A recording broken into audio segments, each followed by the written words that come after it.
Indonesia is the most beautiful land in the universe. The land where we were born.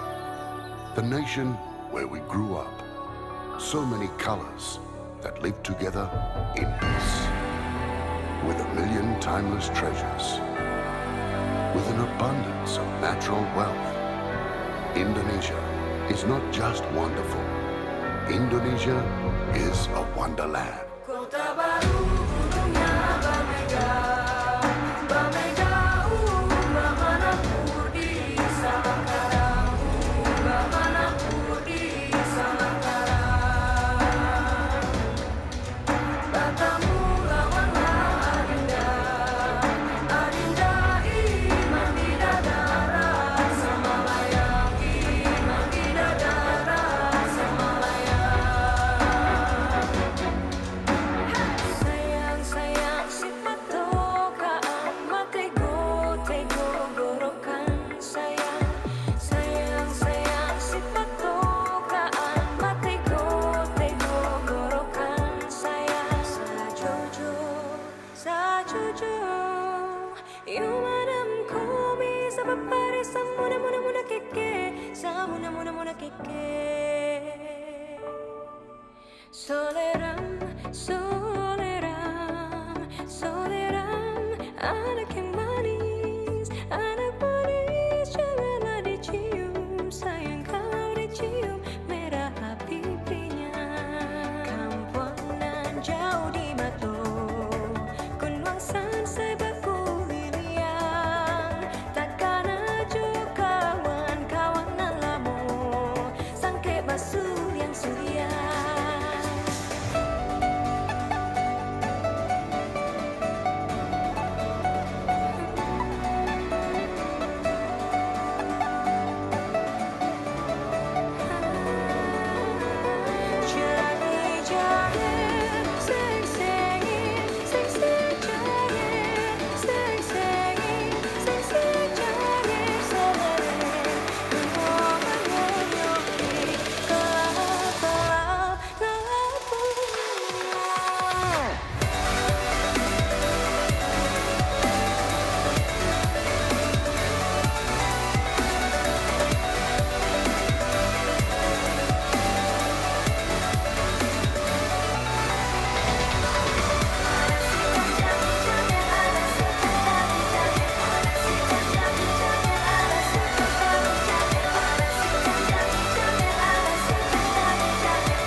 bangsa Indonesia dengan ini menyatakan kemerdekaan Indonesia hal-hal yang mengenai pemindahan kekuasaan dan lain-lain diselenggarakan dengan cara saksama dan dalam tempo yang sesingkat-singkatnya.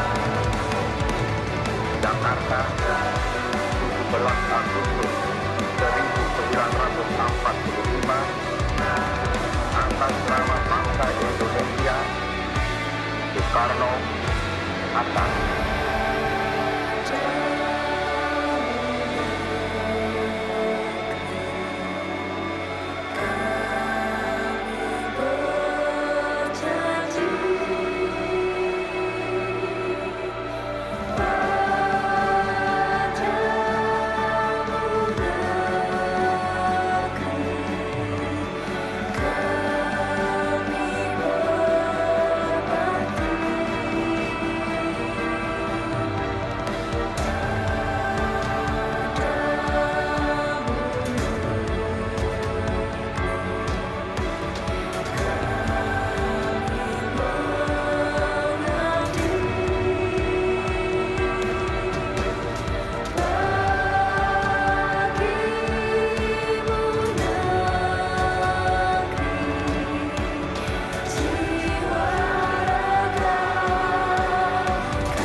Selamat malam, Prof. Tris. Selamat malam. Pak Arya, selamat malam. Sugeng dalu Pak Tomo, Prof. Tris. Monggo. Nggih. Dan rekan-rekan mahasiswa UST yang berbahagia ini sebetulnya. Pak Mustadin, selamat malam. Bisa dimulai mungkin Pak Tom, Pak Arya. Selamat malam, Assalamualaikum. Waalaikumsalam. Waalaikumsalam. Pak Kris, apa kabar? Alhamdulillah baik. Selamat malam Pak Tomo. Selamat malam Pak Mustadin. Apa kabar? Lama nggak nyumpa sama Pak Tris, Prof. Tris. Masih ingat saya nggak, Prof? Ya, kalau sudah lihat wajah itu jadi ingat gitu. Kalau nama kadang lupa. Masih di Kemenpora ya, Bapak? Masih. Oh ya, baik.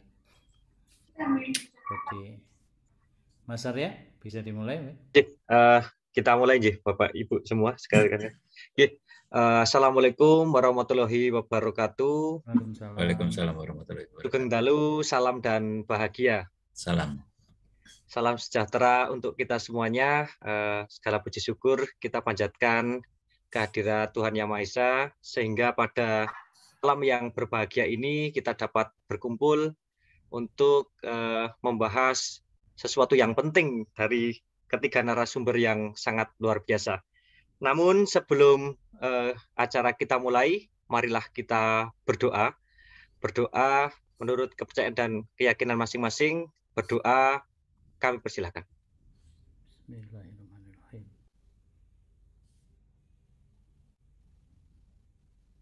Cukup, matur nuwun. Yang terhormat Ki Profesor Pardimen PSD, para wakil rektor, para kepala lembaga, Bapak Ibu dosen, serta narasumber yang sangat luar biasa, serta mahasiswa-mahasiswi UST yang sangat luar biasa.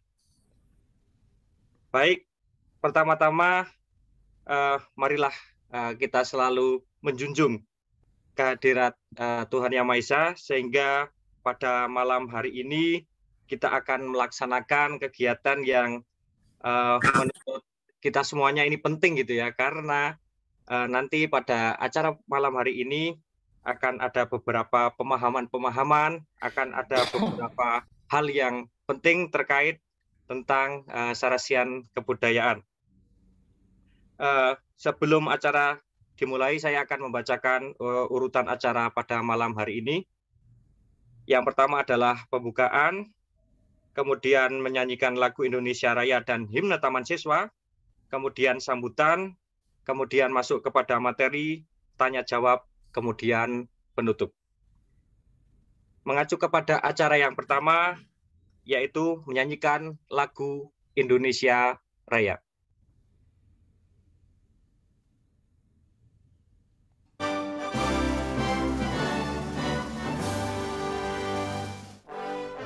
Indonesia, tanah airku, tanah tumpah darahku.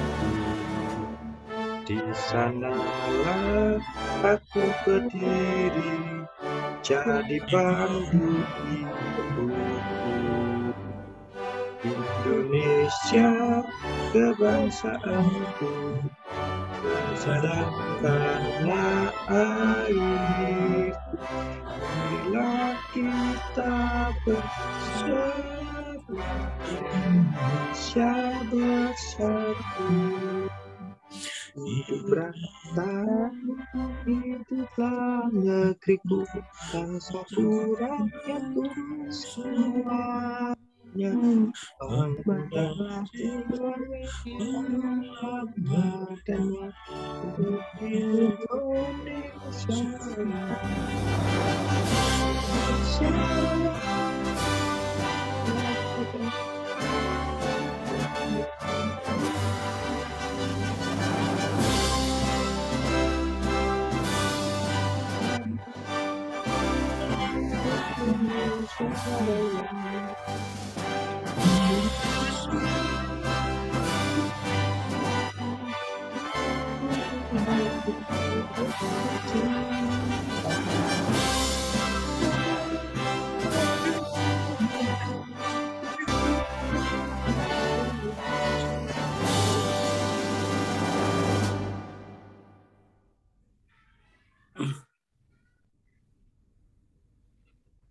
Nyanyikan lagu Taman Siswa.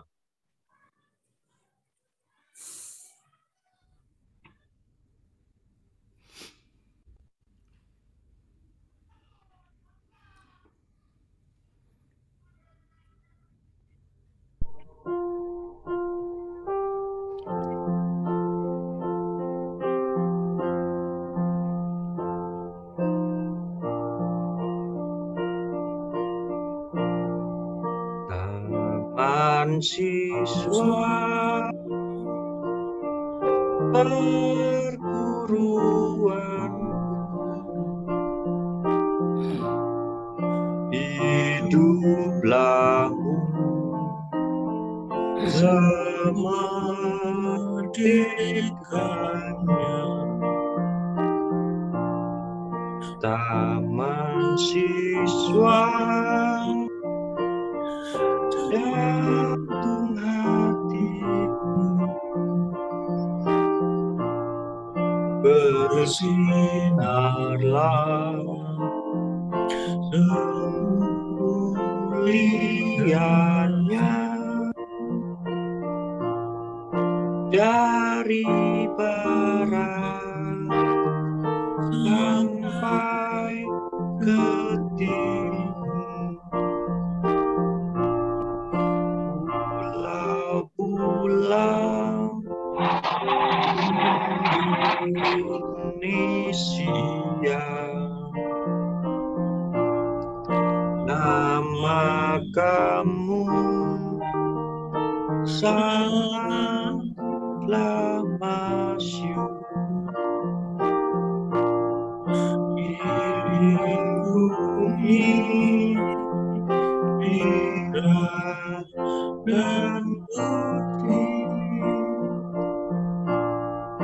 dari barat sampai ke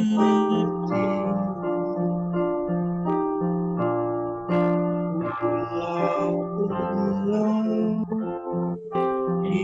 Indonesia.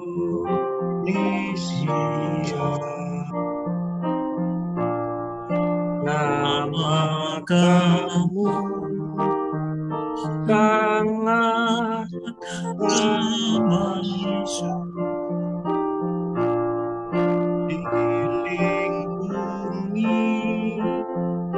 merah dan putih.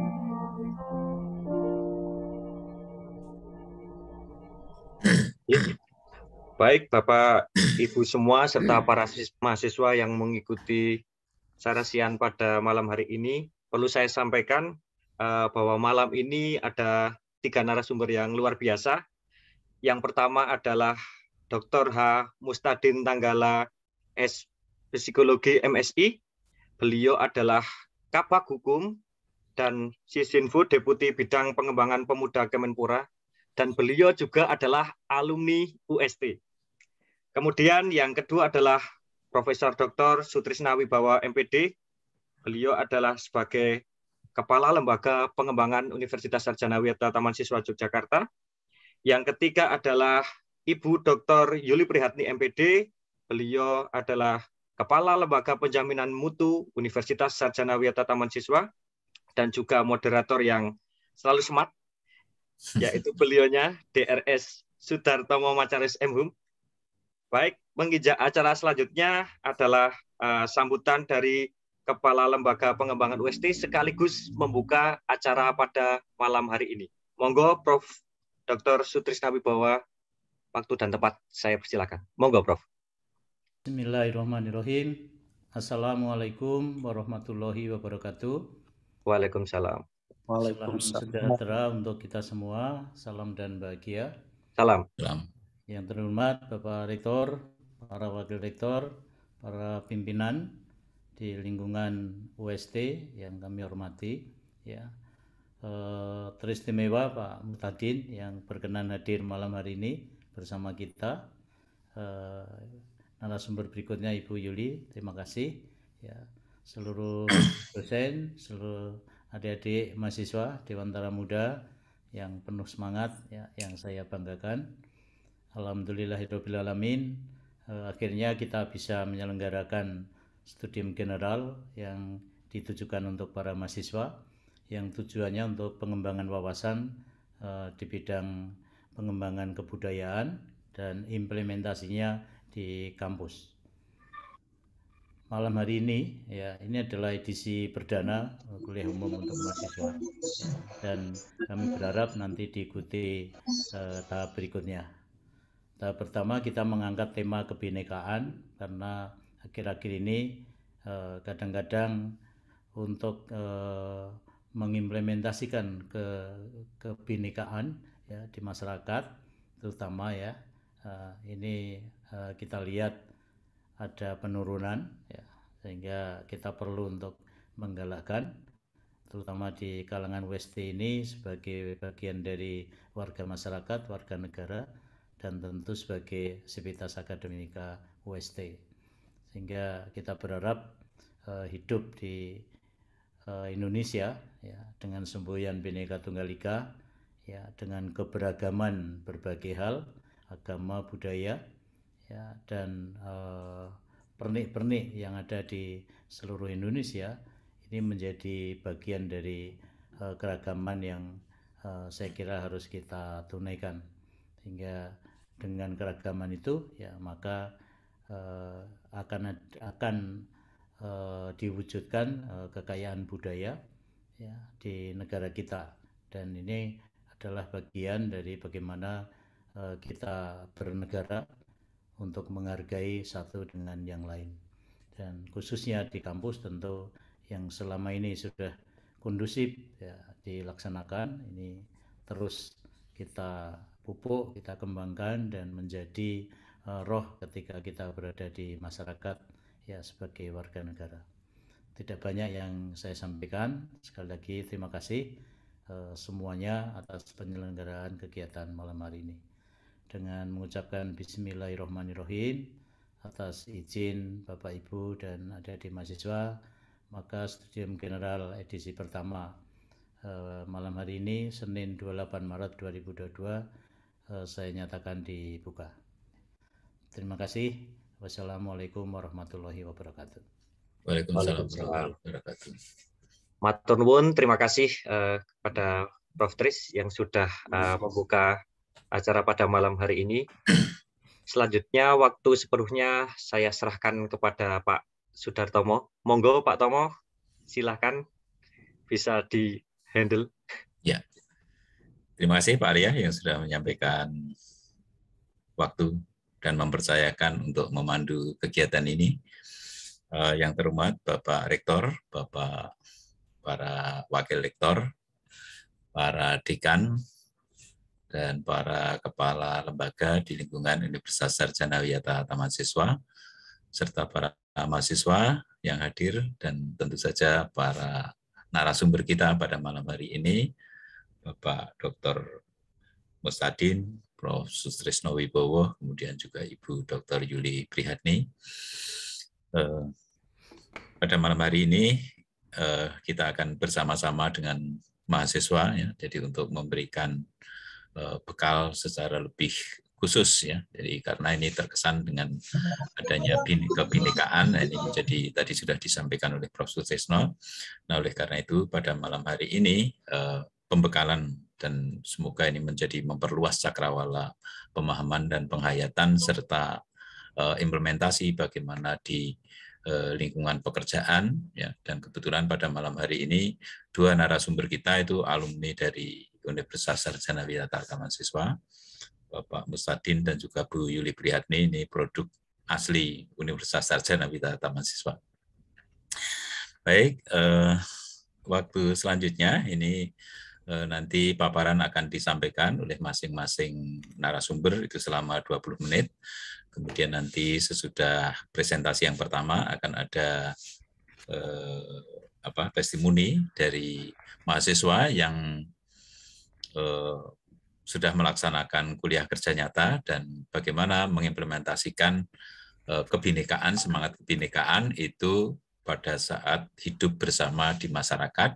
Demikian juga dengan kelompok yang dalam kuliah kerja nyata itu kan lintas program studi, ya, dan juga mahasiswanya itu juga lintas wilayah, lintas yang memiliki latar belakang budaya yang beragam.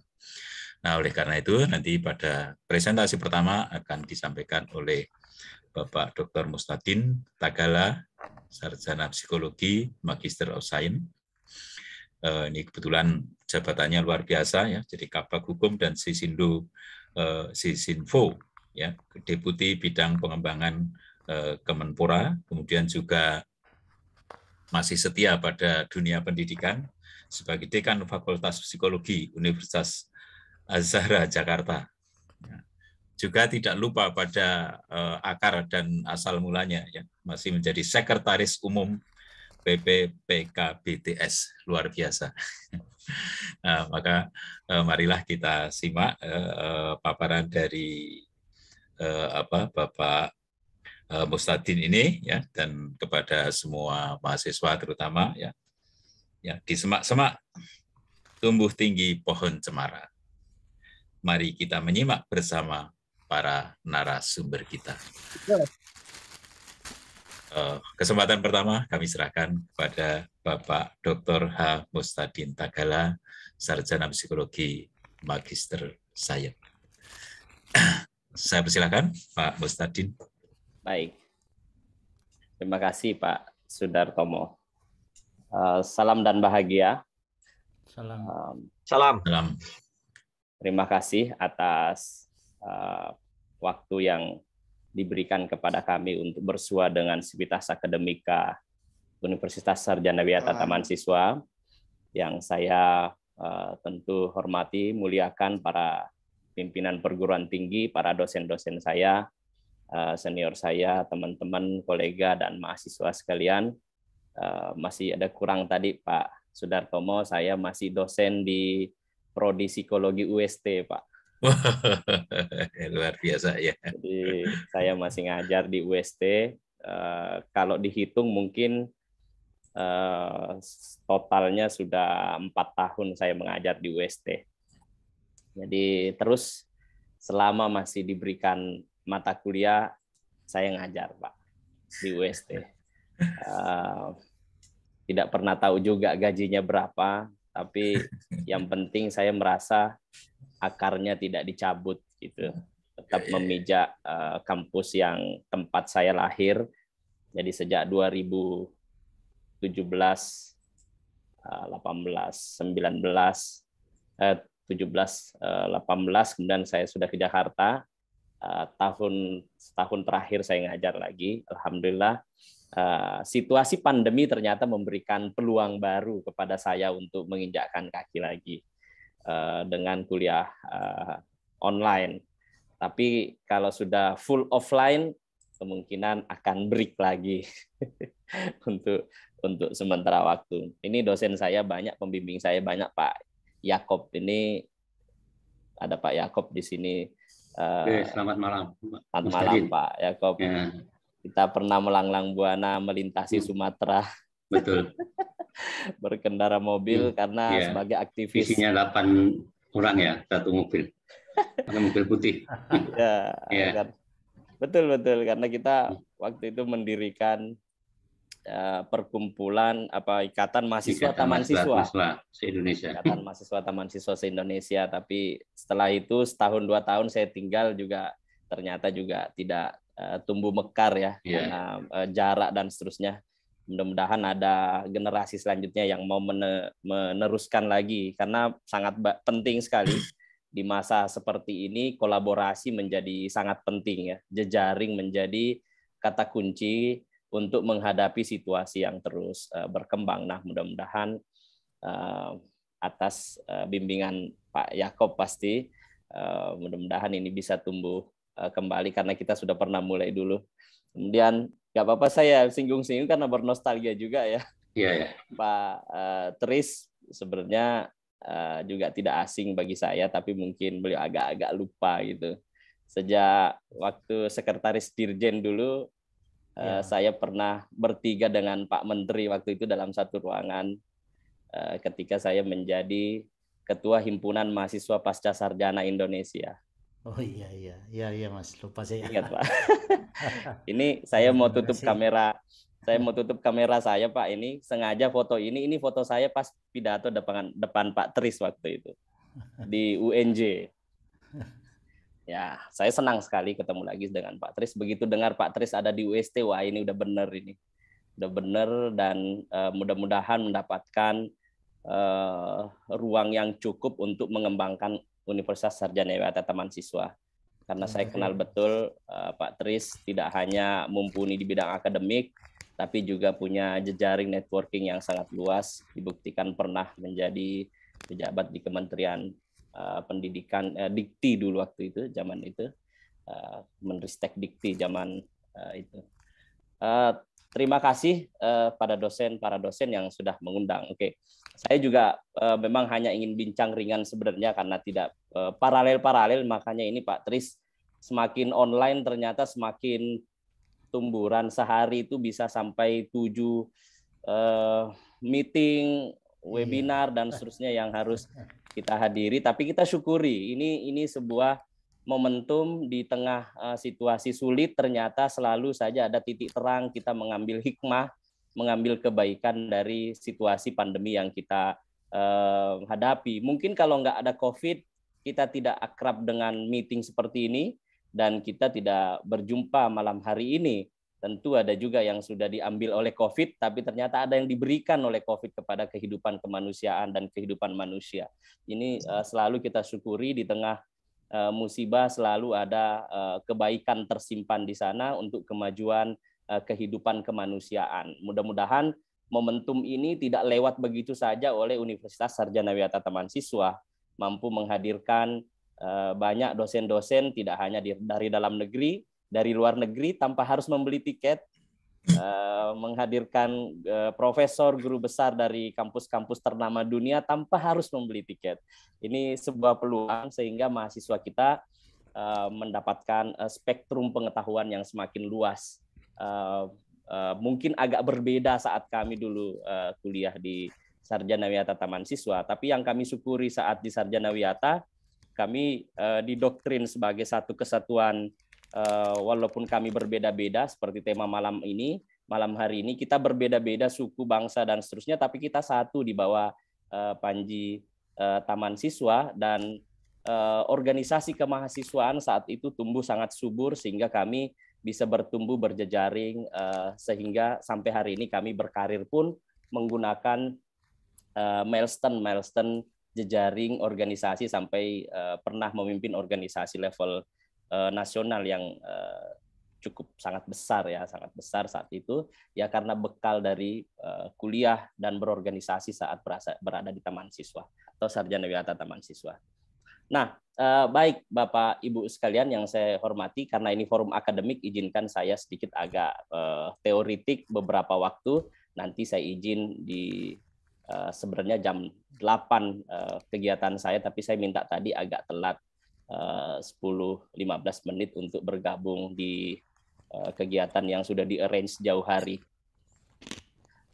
Baik, nanti akan saya beririskan dengan bagian yang saya kerjakan sehari-hari, yang saya concern-nya di situ. Nah, saya bicara nanti mungkin terkait dengan concern di kebudayaan, mungkin nanti biar narasumber yang lain atau dalam diskusi nanti saling berbagi bagaimana menghidupkan kebinekaan dan menumbuh kembangkan kebudayaan itu sendiri. Nah, izinkan saya berbicara dalam bingkai partisipasi pemuda dalam merawat kebinekaan, karena kebetulan saya di Deputi Pengembangan Pemuda Kementerian Pemuda dan Olahraga Republik Indonesia. Tadi sudah diperkenalkan Bapak Ibu sekalian, kalau sempat ke Jakarta dengan senang hati di lantai 8 Jalan Gerbang Pemuda Senayan, silahkan mampir. Kita akan bisa berdiskusi banyak terkait apa yang bisa dilakukan bersama, termasuk LPM. Saya pikir apa yang bisa kita kerjakan bersama dengan Kementerian Pemuda dan Olahraga. Monggo saja, silahkan. Ini undang-undang yang kami pegang di Kementerian Pemuda Olahraga, Undang-Undang Nomor 40 Tahun 2009 tentang kepemudaan. Batas usia pemuda itu diberi ruang 16 sampai 30 tahun. Kalau kita melihat persebarannya, maka para pemuda itu tersebar dari Taman Madya kelas 2, kelas 3, kemudian ke Sarjana Wiyata, S2, dan S3. Nah, kurang lebih perhitungannya begitu kalau terus kuliah. Saya ingat dulu ketika saya kuliah, lulus di Universitas Gadjah Mada di tahun 2013, itu pas di usia saya 30 tahun. Jadi usia ini mungkin sudah dipertimbangkan penghitungannya bahwa usia kelulusan mahasiswa doktoral itulah usia kepemudaan. Kalau terus sekolah, saya dulu kebetulan terus kuliah. Setelah lulus Sarjana Wiyata Taman Siswa, kemudian ngambil S2 di Gadjah Mada, tidak ada jeda. Ya, jeda beberapa bulan, kemudian lanjut S3 lagi, ternyata bisa mencapai di umur yang 30 ini. Nah, ini batasan usia. Maka kalau kita sering mendengar ada banyak organisasi kepemudaan yang usianya 50 tahun, ada bahkan yang 60 tahun, ya itu namanya organisasi pemuda, tapi dia tidak dikategorikan oleh negara sebagai pemuda. Nah, ini jumlah penduduk Indonesia saat ini kurang lebih 270-an juta, 275 mendekati juta populasi penduduk Indonesia saat ini, dan persentase itu cukup besar didominasi oleh para pemuda, itu kurang lebih 64-65 juta atau kurang lebih 24-25% dari total populasi. Ini tentu jumlah yang sangat besar ketika ini menjadi lokomotif pembangunan kebinekaan di Indonesia, akan menjadi faktor determinan utama di dalam menggerakkan kebinekaan dan merawat kebersamaan kita sebagai bangsa yang majemuk. Jika pemuda dengan jumlah 25% ini mengalami sikap disintegrasi atau sikap bermusuhan antara satu dengan yang lain, dengan orang-orang yang berbeda, maka bisa dipastikan negara kita tidak bisa hidup harmoni dikarenakan jumlahnya memang sangat cukup besar, dan para pemuda ini rentang sekali dengan berbagai macam terpaan isu, terpaan pengaruh. Nanti saya akan tunjukkan bagaimana kehidupan para pemuda itu dipengaruhi oleh berbagai macam setting, tidak hanya setting lokal, nasional, bahkan setting global yang terus mengemuka di tengah-tengah kehidupan dan interaksi para pemuda tersebut.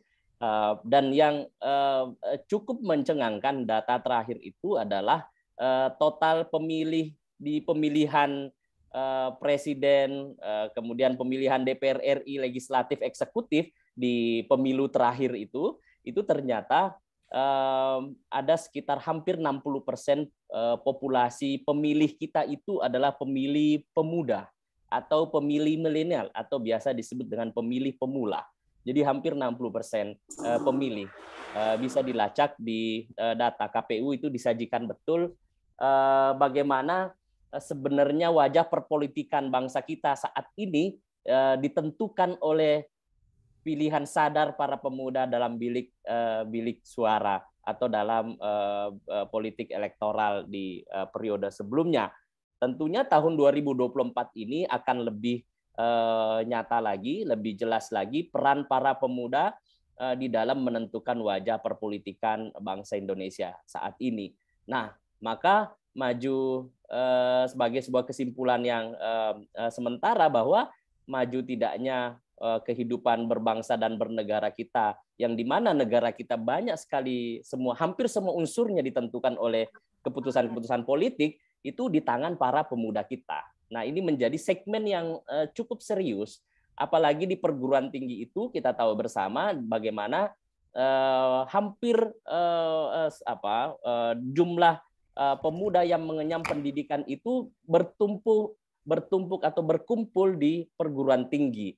Jadi rentang pemuda ini lebih banyak berada di perguruan tinggi bagi yang mengenyam pendidikan. Tentu masih ada juga yang pemuda yang tidak bersekolah bahkan buta huruf. Data terakhir misalnya kita peroleh bahwa masih ada 1% total dari 65 juta itu yang tidak melek baca tulis. Ini kan tentu sangat memprihatinkan di tengah kehidupan sosial masyarakatan, perkembangan teknologi sangat canggih, tetapi masih ada saja pemuda kita yang tidak bisa membaca dan menulis. Walaupun Toffler itu seorang futurolog bilang persoalan kita sekarang ini bukan persoalan menulis membaca ya, tapi persoalan relearn, unlearn itu. Tapi ternyata juga di Indonesia persoalan tidak bisa menulis membaca itu masih saja menjadi persoalan. Masih ada 1% pemuda di Indonesia yang belum bisa membaca, data terakhir dari BPS. Oke, baik. Bapak Ibu sekalian yang saya muliakan dan para mahasiswa sekalian, kita lihat karakteristik milenial, nanti kita hubungkan bagaimana ancaman kebinekaan itu berada di tangan para pemuda kita. Yang pertama adalah melek teknologi. Bagi usia seperti saya ini, yang angkatan kuliahnya 2001, lahirnya tahun 1982, kami ini adalah pendatang dalam teknologi digital. Kami pendatang dalam dunia digital. Tetapi para pemuda yang lahir di pasca atau milenial yang lahir pasca tahun 2000, mereka inilah adalah native digital. Mereka adalah penduduk asli dari kehidupan digital. Mereka memang lahir dalam situasi digitalisasi. Maka mereka sangat dekat dan sangat aware terhadap hal-hal yang berbau digital. Nah, tentu banyak dampak secara positif dan negatif yang ditimbulkan oleh perkembangan teknologi ini. Terutama hal yang positif menurut hemat saya adalah stratifikasi jenjang pengetahuan yang tidak lagi mengalami disparitas yang tinggi antara misalnya mahasiswa S1, S2, dan S3 yang dulu kelihatan sekali penjenjangan pengetahuannya, tapi saat ini sudah flatting, sudah hampir tidak bisa dibendung lagi pengetahuan para mahasiswa S1 untuk tidak mengakses pengetahuan S2 dan S3. Saya ingat betul tahun 2008 ketika pertama masuk di Universitas Gadjah Mada sebagai mahasiswa doktoral itu, kami belajar namanya tuh teori sistem dan model. Kemudian kita mengembangkan metode riset namanya meta-analisis, ya. Kalau yang kuantitatif, kalau di kualitatif itu meta-etnografi. Nah, menurut saya itu kayak ilmu yang bagi anak S1 itu bilang itu apa gitu. Meta teori itu apa bagi anak S1. Tapi saat ini anak S1 dengan gampangnya bisa mengakses berbagai macam informasi, pembelajaran, media pembelajaran, bahkan tutorial bagaimana cara menyusun meta analisis di internet banyak sekali, di YouTube banyak sekali, maka kita tidak heran karya-karya para pemuda kita atau generasi milenial kita saat ini kadang-kadang mencengangkan kita. Tapi sebenarnya kita tidak boleh tercengang-cengang karena memang stratifikasi pengetahuan itu tidak lagi ditentukan oleh jenjang akademik dikarenakan flatting informasi itu, semua akses informasi dibuka, perpustakaan sudah digital, semua orang bisa membaca. Bahkan hari ini kita bisa seminar, webinar di sini. Setelah ini nanti kita bisa mengikuti kuliah umum yang dilaksanakan di Oxford University misalnya, atau di berbagai negara yang masih melaksanakan kuliah, atau yang sudah di live kemarin kita bisa tonton, kita bisa lihat. Nah, maka pertumbuhan pengetahuan para pemuda kita itu cukup sangat akseleratif dan bahkan bisa disebut eksponensial, ya. Mereka sangat eksponensial di dalam mengembangkan pengetahuannya. Maka tidak heran secara ekonomi, lompatan ekonomi para generasi muda kita sekarang ini juga cukup mencengangkan. Tidak lagi dilihat umurnya baru 20 tahun tapi sudah memiliki prestasi yang luar biasa, memiliki karya yang luar biasa, dan memiliki penghasilan yang melampaui pikiran kita, mungkin pikiran saya yang lahir tahun 1980-an. Bagi tahun mereka yang lahir 1990-an dan 2000-an, penghasilan yang didapatkan dari teknologi digital itu adalah hal yang lumrah saja. Mereka sudah bicara Bitcoin, bicara berbagai fintech, bicara produk-produk keuangan digital yang mungkin bagi saya, generasi saya itu ini apaan? Ya, ini apa sih sebenarnya yang sedang dibincangkan para millennials itu. Nah ternyata stratifikasi ada dua stratifikasi yang saya sebutkan tadi, stratifikasi pengetahuan dan stratifikasi ekonomi itu ternyata menjadi flatting ketika teknologi ini terus berkembang. Yang kemudian adalah bergantung pada mesin pencari, learning by doing, tertarik pada multimedia dan membuat konten internet. Tentu ini sangat beririsan satu dengan yang lain. Bagaimana sekarang misalnya teknologi itu sangat memudahkan kita semua untuk melakukan pekerjaan. Bahkan pernah ada guru besar di kampus kami dulu itu mengatakan begini, seandainya saya S3 di masa kalian ini, mungkin saya bisa doktor berulang-ulang gitu. Saking mudahnya kita mengakses teknologi dan pengetahuan menggunakan pendekatan teknologi itu. Nah, kita lihat bersama concern ini ternyata tidak ada kegiatan sosial kebudayaan yang masuk di sini secara spesifik, ya.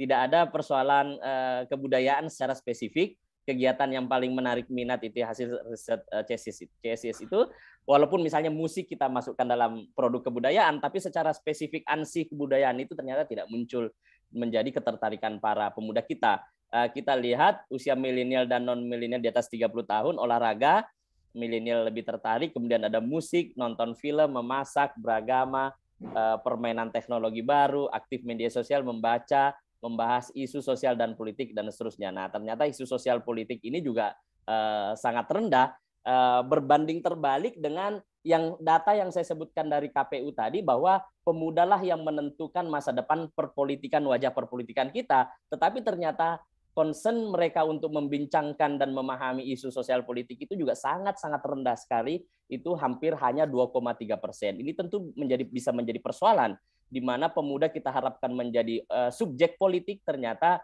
kalau tingkat literasi politiknya sangat rendah, bisa lagi-lagi kembali kepada situasi-situasi masa lalu, hanya selalu menjadi objek politik ya, objek lahan suara ya. Kalau seandainya literasi pengetahuan sosial politiknya itu sangat rendah. Ini data saya kira pengguna internet yang sedang nanti saya share informasi ini, dan ini juga sebenarnya bisa diakses di hasil rilisnya Hotsite itu.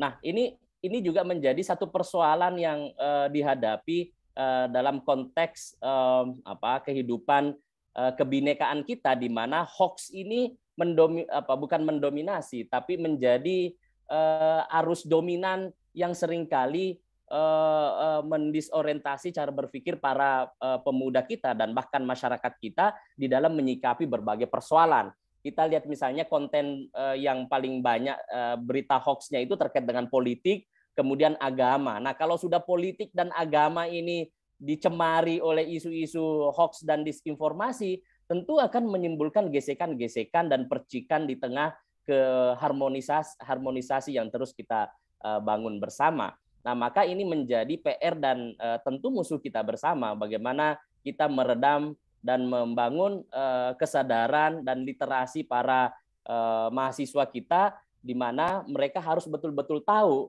yang mana sebenarnya konten-konten yang berpotensi menimbulkan perpecahan dan seterusnya. Saya agak percepat karena sudah nggak berhenti WA dari sebelah. Mohon maaf, Pak Tris pasti juga mengalami, saya kira ketika di kementerian itu kayaknya gimana ya, waktu itu kayak diambil alih oleh negara ya Pak Tris. Kalau ingat, iya, baik, Mas. kurang lebih 10 tahun saya jadi dosen ya, menikmati mengatur jadwal kuliah, tapi begitu masuk di birokrasi kok kayaknya waktu itu bukan kita yang punya gitu, waktu kita yang diatur oleh waktu. Baik, ini saya percepat saja, ini saluran distribusi media sosial. Nah, ini yang ingin saya sampaikan juga menjadi titik penting yang harus kita perhatikan betul. Ada 11% pelajar mahasiswa yang mendukung ISIS ya. Nah, saya sering mengingatkan mahasiswa, apa hubungannya Indonesia sama ISIS gitu. Jauh sekali gitu. Tapi kok banyak juga pendukungnya gitu.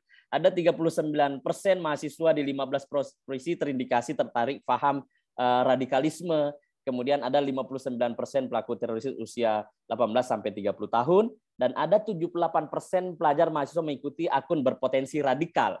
Nah, saya pernah diprotes begini. Ini kok kayaknya nampaknya contohnya itu menjurus pada satu agama tertentu, sebut saja agama Islam. Saya bilang, data ini dihasilkan dari hasil penelitian di Indonesia yang jumlah populasinya mayoritas masyarakat Islam.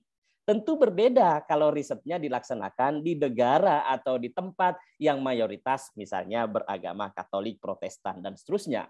Tentu berbeda data yang dihasilkan. Tapi ini dihasilkan di data yang dihasilkan di Indonesia, tidak ada tendensi untuk mendiskreditkan satu kelompok keagamaan tertentu, tetapi ini persoalan kita semua, ya. Bagaimana kemudian kita membantu membendung pemahaman moderasi para generasi muda kita ini sehingga mereka benar-benar mau hidup berdampingan dan saling mencintai walaupun berbeda-beda. Kemudian tidak kalah menjadi persoalan adalah pengangguran ya. Pengangguran ini memang beberapa hasil riset juga menghubungkan antara aktivitas terorisme itu dengan persoalan ekonomi. Nah, ini juga persoalan yang harus kita hadapi. Saya kira di Pak Prof Tris dulu juga sangat sering juga bicara mengenai link and match pengembangan pendidikan di dalam perguruan tinggi dengan dunia kerja. Saya kira ini juga menjadi PR kita bersama. Tentu masih banyak hal yang harus kita bincangkan, tapi sekali lagi saya harus memohon maaf yang sebesar-besarnya.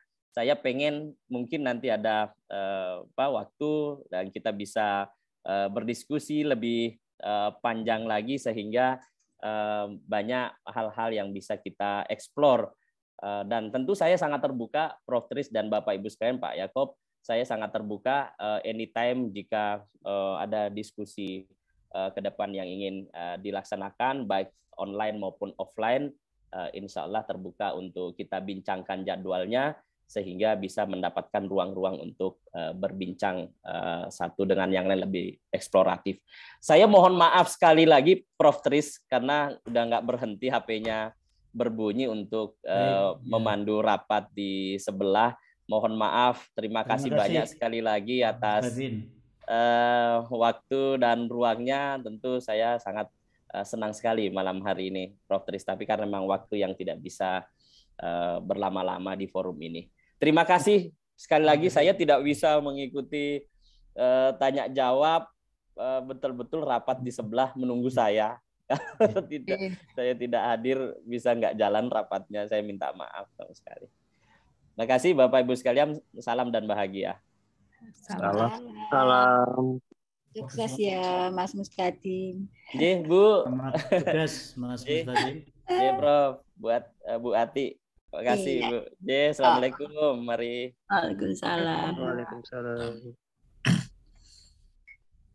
Baik, terima kasih Pak Mustadin yang sudah menyampaikan paparan, meskipun dikejar waktu, tetapi saya kira ada beberapa poin yang bisa kita kembangkan. Jadi bagaimana merawat kebinekaan itu dari perspektif kepemudaan.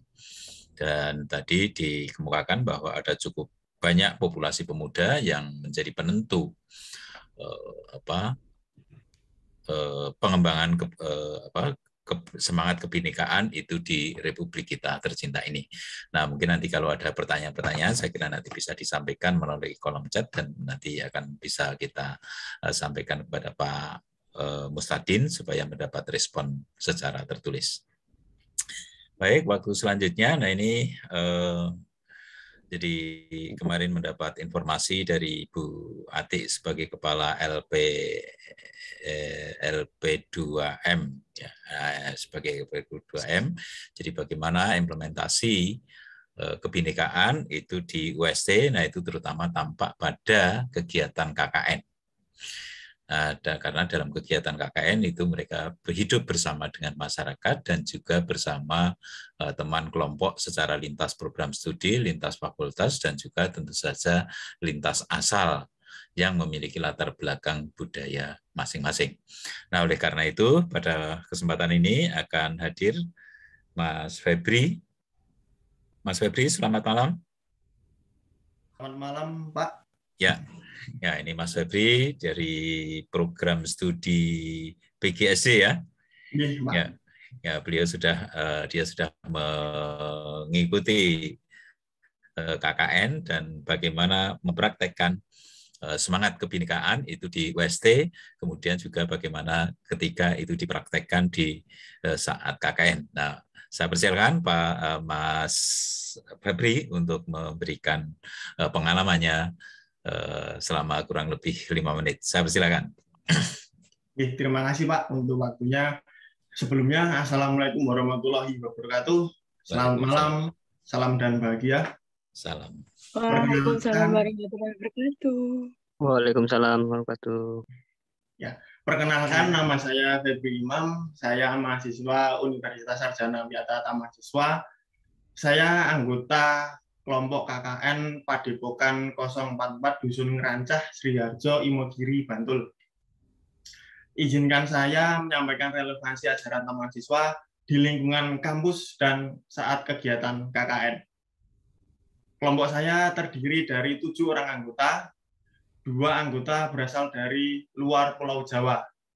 Pada awal masa KKN, kami mengalami kesulitan berkomunikasi, dikarenakan kami masih merasa canggung dan belum memahami satu sama lain, sehingga membuat kami kesulitan beradaptasi. Dengan perasaan seperti itu, membuat kami frustasi, seakan-akan ingin pindah kelompok KKN. Tetapi mau pindah kelompok KKN sekalipun, masalah adaptasi akan tetap ada, karena permasalahannya bukan pada kelompok, tetapi pada diri kami sendiri. Untung saja Bapak Aim selaku Ketua Pelaksana KKN senantiasa mengingatkan untuk setiap mahasiswa mampu berkomunikasi, beradaptasi, dan saling menghargai keberagaman. Salah satu program kerja kami adalah mengenalkan dan menggunakan istilah Jawa, yang dimana istilah Jawa sudah sangat jarang digunakan, semisal monggo, nuwun sewu, dan kulon nuwun.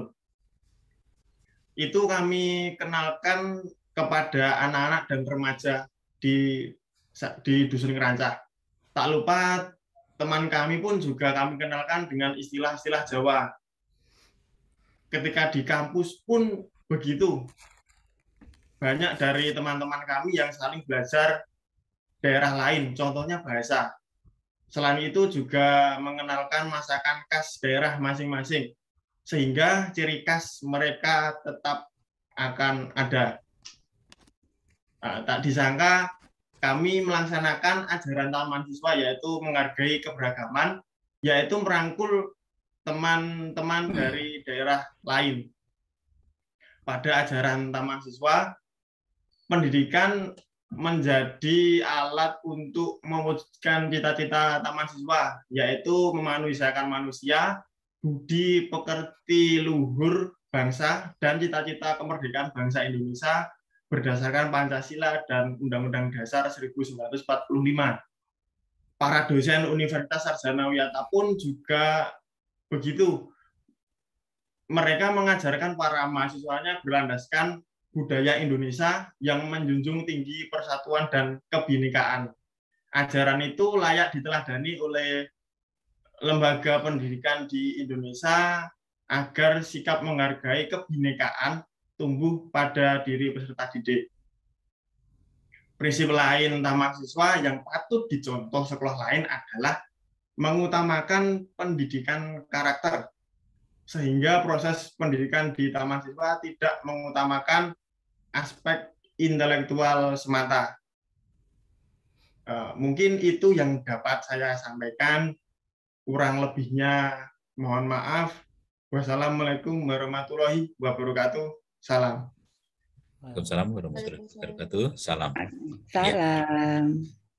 Terima kasih Mas Imam yang sudah menyampaikan bagaimana pengalaman hidup di lingkungan taman siswa, demikian juga berpengalaman mempraktekkan semangat kebinekaan yang diinternalisasikan oleh taman siswa di masyarakat. Ya.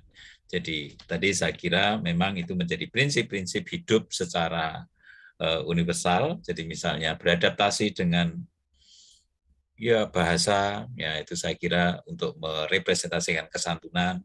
Kemudian juga yang tidak kalah penting, ya ini pengalaman saya sebagai penelitian, ya jalan penelitian kadang-kadang saya sampai di Bali, kemudian di Bali itu sampai di daerah pinggan itu pelosok yang luar biasa. Ya. Nah harus juga beradaptasi dengan makanan. Ya. Nah ini kadang-kadang juga mengalami kesulitan untuk beradaptasi dengan makanan.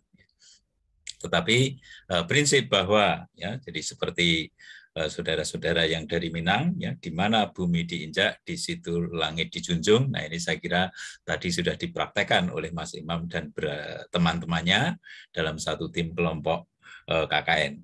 Baik, itu yang sudah dipraktekkan oleh Mas Imam. Terima kasih Mas Febri Imam. Semoga ini menjadi bekal pengalaman juga yang nanti bisa dipraktekkan oleh adik-adik kelas yang hadir di dalam forum kuliah umum ini. Jadi bagaimana beradaptasi dengan lingkungan, bagaimana juga beradaptasi dengan teman satu kelompok, bukan hanya beradaptasi dalam berkomunikasi, tetapi juga dengan kebiasaan termasuk bahasa dan makanan. Mungkin juga ada seni, tradisi yang dikembangkan atau yang dimiliki oleh masing-masing anggota yang berasal dari berbagai macam latar belakang budaya. Baik, terima kasih. Waktu selanjutnya kami serahkan kepada Prof. Sutrisno Wibowo. Nah, beliau ini dari sebagai kepala Lembaga Pengembangan Universitas Sarjana Wiyata, dan saya kira pengalaman beliau sebagai jadi tidak hanya di kampus tapi juga pernah menjabat di Kementerian Pendidikan dan Kebudayaan. Jadi saya kira memiliki wawasan yang sangat luas bagaimana memelihara dan mengembangkan kebinekaan itu secara universal khususnya di Indonesia. Terima kasih. Waktu selanjutnya kami serahkan kepada Profesor Dr. Sutrisno Wibowo MPD. Baik, terima kasih. Assalamualaikum warahmatullahi wabarakatuh. Waalaikumsalam warahmatullahi wabarakatuh. Salam dan Waalaikumsalam. bahagia. Seluruh Bapak Ibu pimpinan yang saya hormati, para dosen yang sempat mengikuti acara malam hari ini, adik-adik mahasiswa, Dewantara Muda yang saya banggakan.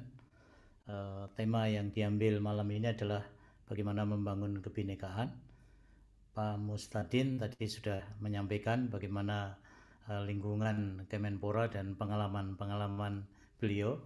Ya, saya memang pernah satu tim di kementerian dengan Pak Mustadin, ya, dan saya kira sangat baik apa yang menjadi best practice Pak Mustadin dan malam hari ini disampaikan pada kita. Ya, ini akan memberikan wawasan pada kita semua. Mas Febri, terima kasih tadi. Ternyata keragaman itu luar biasa, ya, dengan bahasa. Ya, ada bahasa Jawa yang digunakan di samping bahasa Indonesia tentu. Ya, ini ternyata juga memberi warna keragaman ketika melaksanakan KKN. Ya.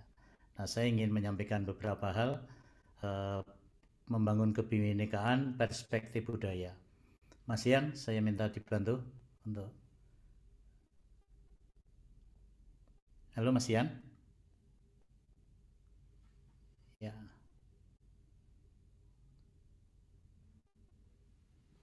Di slideshow Mas Ian. Ya, baik. Jadi membangun kebinekaan berdasarkan ajaran Taman Siswa perspektif budaya. Mari kita ikuti video berikut, Bapak dan Ibu.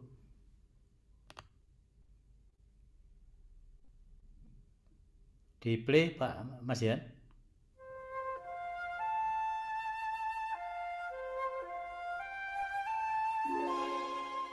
Inilah Indonesia, negeri bersahaja yang terjalin dari 17.000.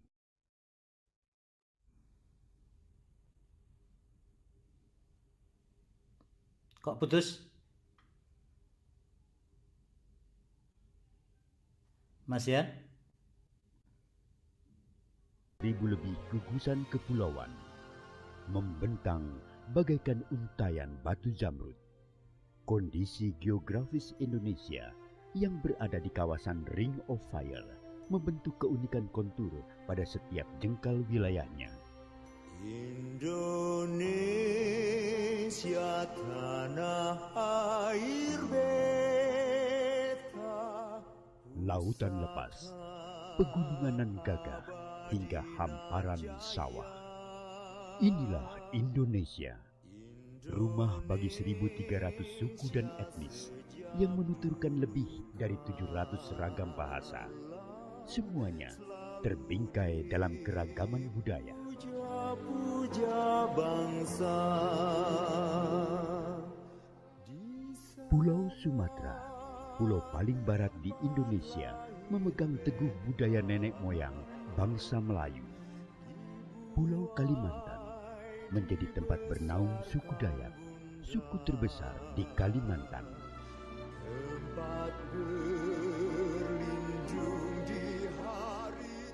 Pulau Jawa sebagai pusat peradaban Nusantara sejak abad ke-9 melahirkan aneka ragam budaya yang menyiratkan luhurnya budaya negeri Pertiwi.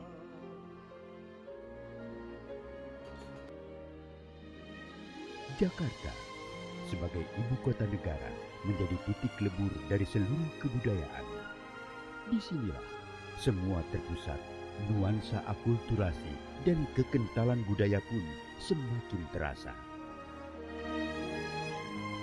Pulau Bali, pulau para dewata, telah tersohor dengan kearifan lokal masyarakat Hindu yang hidup selaras dengan keindahan panorama alam.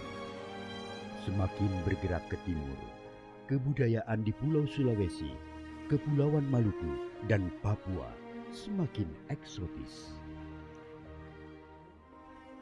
Perjalanan sejarah yang panjang membawa Indonesia menjadi sebuah bangsa yang besar.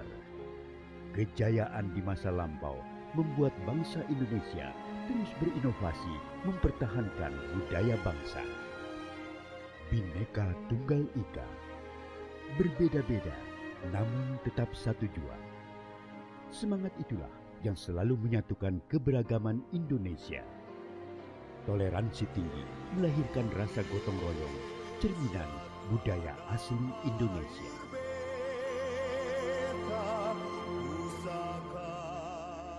Sebagai langkah pelestarian budaya, peranan museum sangat penting sebagai media konservasi. Menjaga warisan budaya menjadi kewajiban seluruh lapisan masyarakat Indonesia agar tak lekang ditelan zaman. Saatnya dunia internasional mengakui kekayaan budaya Indonesia. Rumah Budaya Indonesia hadir di beberapa negara sahabat sebagai media perkenalan budaya Indonesia ke kancah dunia serta melalui keikutsertaan dalam konferensi internasional. Saatnya Indonesia menunjukkan kejayaan budayanya. Sampai akhir menutup mata.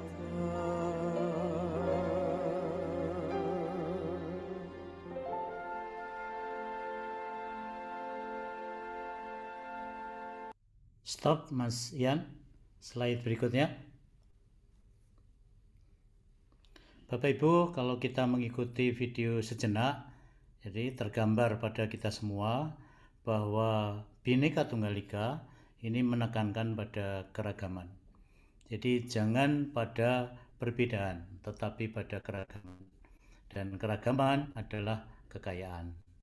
Nah, itulah catatan kita, ya, bagaimana membangun kebinekaan itu dengan saling bertoleransi, ya, satu dengan yang lain, kemudian mengembangkan keragaman itu sendiri, ya, dan tentu bagaimana kita dalam kehidupan sehari-hari tergambar dalam berbagai aktivitas, baik di kampus maupun di masyarakat. Dan keragaman ini tertunjuk pada slide Indonesia, dan tadi yang kita ikuti dengan video singkat. Next.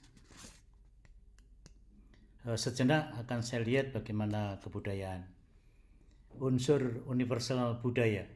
Dalam sebuah kebudayaan terdapat unsur-unsur kebudayaan yang membentuk budaya dalam sebuah kelompok masyarakat, yaitu bahasa, pengetahuan, organisasi sosial, peralatan hidup dan teknologi, ekonomi, religi, dan kesenian.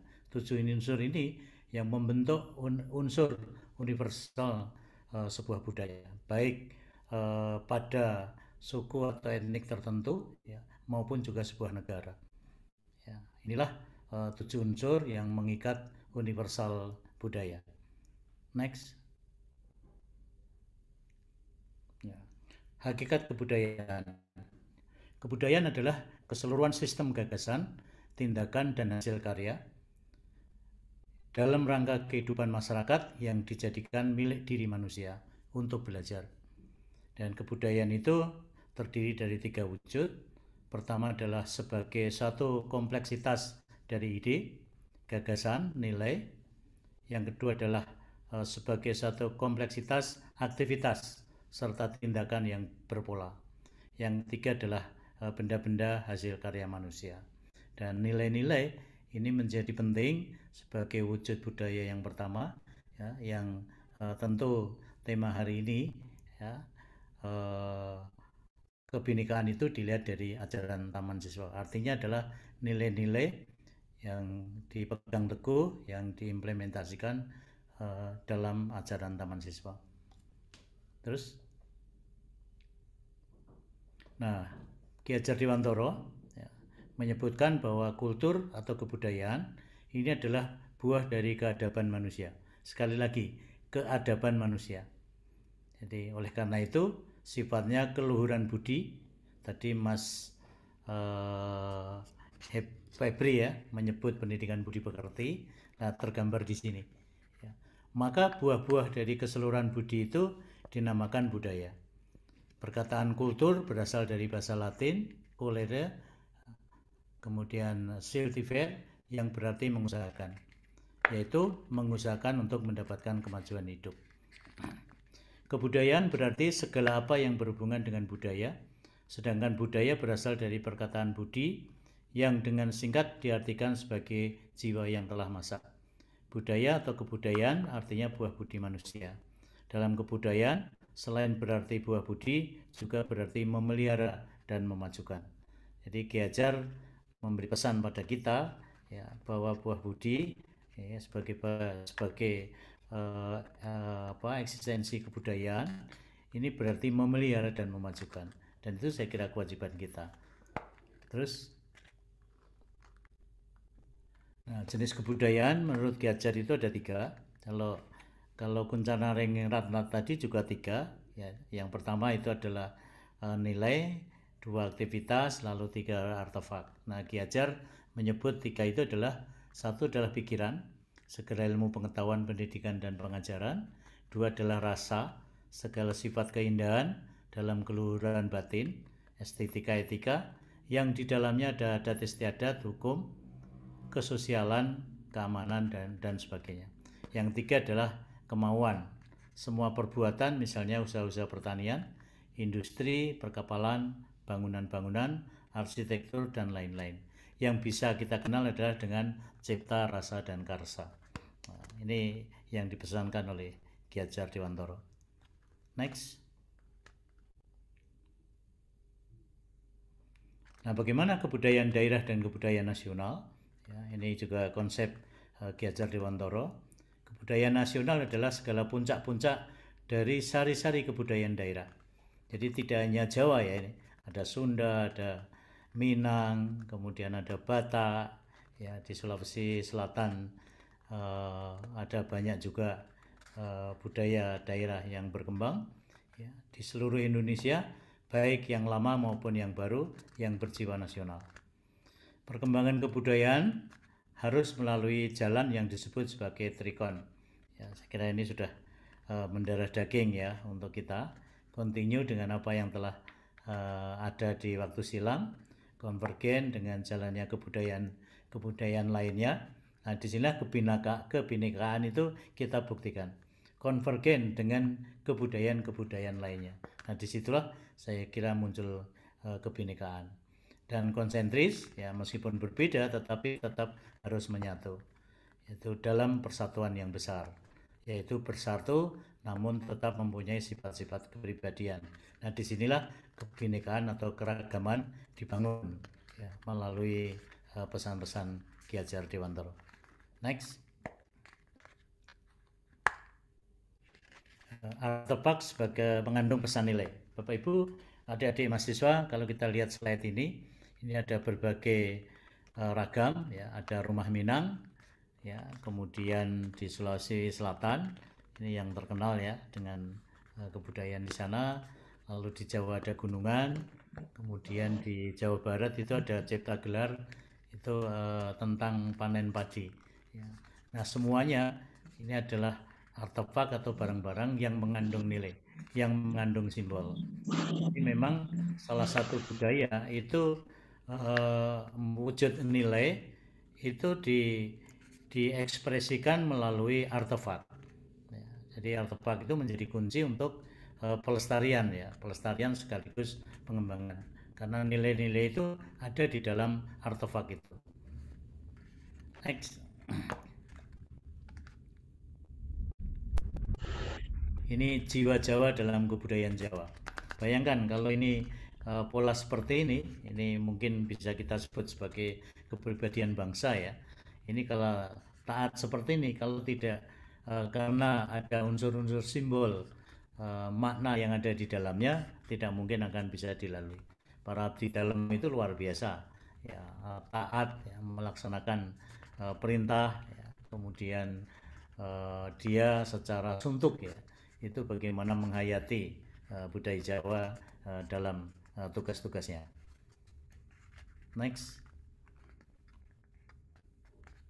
Nah, kebudayaan itu tidak tetap, ya.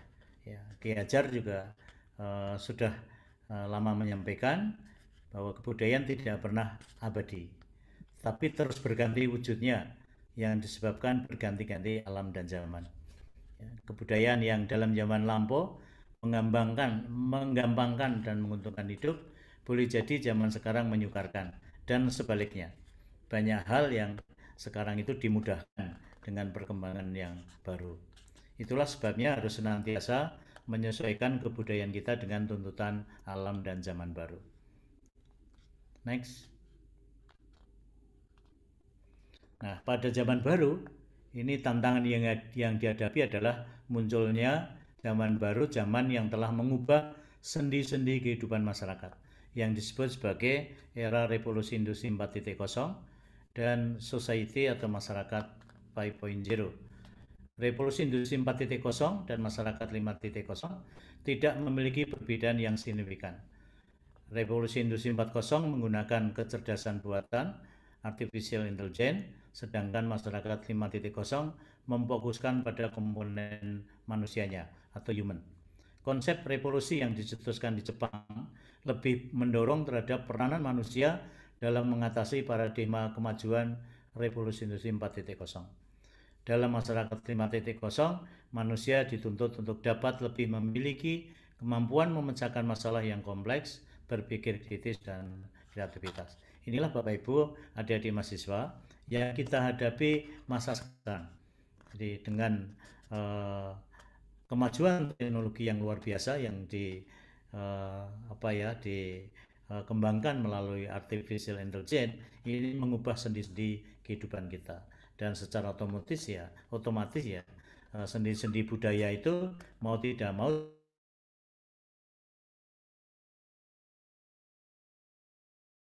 slide sebelumnya. Next. Ki Hajar Dewantara pada abad 20 itu juga sudah mengemukakan konsep kebudayaan sebagai hasil perjuangan manusia.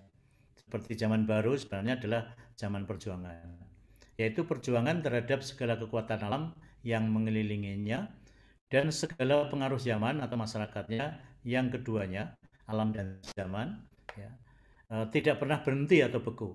Dan itulah yang menyebabkan terus berganti-ganti segala bentuk dan isi kebudayaan di dalam kehidupan manusia. Next. Nah, kita lihat sekarang tentang konsep kebinekaan. Tentu tidak lepas dari lambang negara kita, simbol negara kita adalah Bhinneka Tunggal Ika. Istilah Bhinneka Tunggal Ika diambil dari kitab Kekawin Sutasoma Empu Tantular, yaitu Bina Ika Tunggal Ika. Saya ulangi, Bina Ika Tunggal Ika, Tanhana Dharma Mangruwa. Yang berarti Bina Ika itu adalah berbeda-beda, Ika itu, ya. Kemudian Tunggal Ika satu itu. Nah, saat itu dimaknai tak ada pengabdian yang mendua. Jadi keberagaman itu berpusat pada kesatuan.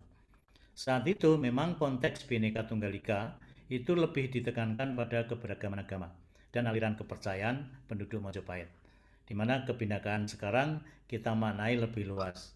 Jadi keragaman berbagai hal, ya, yang merupakan sifat-sifat hakiki, ya, itu kemudian yang kita hadapi, ya, bagaimana kita bisa hidup bersama, bertoleransi, mengembangkan bersama untuk kepentingan nasional. Next.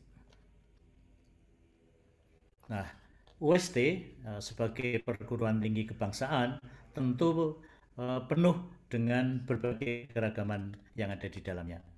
Mahasiswa tidak dibeda-bedakan dari seluruh pelosok Indonesia, tidak melihat perbedaan sosial budaya, tidak melihat perbedaan agama, ya, tidak melihat pada ciri masing-masing, tetapi menyatu dalam keberagaman, ya, di mana UST sebagai perguruan tinggi kebangsaan.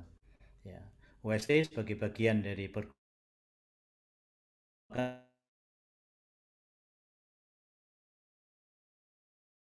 di mana salah satunya adalah dasar kebangsaan yang mengandung arti adanya rasa satu bersama bangsa sendiri dalam suka dan duka, dan dalam kehendak mencapai kebahagiaan hidup lahir dan batin seluruh bangsa, sehingga kepentingan nasional, kepentingan bangsa tidak membedakan keragaman yang ada di dalamnya.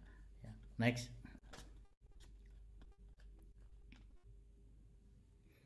Nah, pendidikan dan pengajaran ini untuk seluruh Indonesia, jadi untuk nasional. Setelah merdeka dari penjajahan 3,5 abad, perlu adanya pembaruan dengan hidup dengan tetap memperhatikan kepentingan evolusi bangsa kita yang menuntut adanya kontinu dengan kehidupan yang silam, konvergensi dengan hidup manusia lainnya sedunia, dan konsentris dengan hidup universal. Berarti kebinekaan tidak saja kebinekaan nasional, tapi juga kebinekaan global, kebinekaan dunia. Jadi Ki Hajar luar biasa, konsepnya itu sudah mendunia, tidak hanya Indonesia. Kalau Bhinneka Tunggal Ika di lambang kita itu adalah untuk kepentingan nasional. Ya, nah Ki Hajar menyebut Trikon ini bagian dari warga dunia. Jadi kebinekaan secara global. Ya, dinyatakan di sini adalah dengan hidup universal. Yakni bertitik pusat satu, namun masih tetap memiliki lingkaran hidup sendiri yang asli. Jadi keragamannya itu masih ada. Ya, ingatlah semboyan lambang negara kita Bhinneka Tunggal Ika. Terus, nah ini saya sebut kembali karena penting. Ini adalah konsep kebinekaan Ki Hajar ya, kontinuitas, konvergensi dan konsentris. Next.